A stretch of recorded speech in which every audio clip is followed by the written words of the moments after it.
Hello students, this is Faizan Mirza. Here we are studying the bulk transport and the review of this process. So what's bulk transport? We have discussed diffusion, osmosis, active transport, facet diffusion and simple diffusion. All these are all about single molecule. What's bulk transport? When the individual molecule cannot cross, they enter or leave in large quantities together. The cell is undergoing bulk transport process. This can either be endocytosis or exocytosis.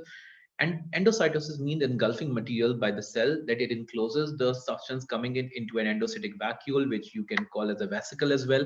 So the vesicle that comes in is an endocytic vesicle, which we can call as a phagosome as well. So phagosome allows this phagocytic vacuole to enter the cell. So phagocytosis is basically endocytosis in which the cell is eating, and penocytosis is cell drinking. It's bulk uptake of liquid. Micropenocytosis is often occurring in the cells where very small quantities of liquid is taken by the cell. The diagram 4.19 shows to you the processes of endocytosis and exocytosis. You can see that this bacterium is being engulfed into a phagocytic vacuole. This is a phagosome. The lysosome fuses with it. The hydrolytic enzymes, they digest away the bacteria. The useful substance from the bacteria will be used up in the cytoplasm, and the debris of this bacteria, of the digested bacteria, will be pushed out by the process of exocytosis. This entire process uses enough ATP because this is an active process, and it uses the pathway which is given by the microtubules, since microtubules serve as the cellular highways. Another feature to keep in mind is that endocytosis will not just occur anywhere on the cell membrane. For endocytosis to occur, it occurs only in the specific site of the cell where the receptor will be present. So this basically is a receptor mediated endocytosis. So if a bacteria is being engulfed from this particular part of the cell and not anywhere, it means that there is a receptor on the membrane present here which is complementary to the bacteria coming in, so the bacteria can be engulfed. So it's not just for bacteria, everything that the cell engulfs by the process of phagocytosis or penocytosis initially binds to the receptors present on the membrane. Then these receptors could be proteins or glycoproteins or glycolipids that we have discussed previously as well.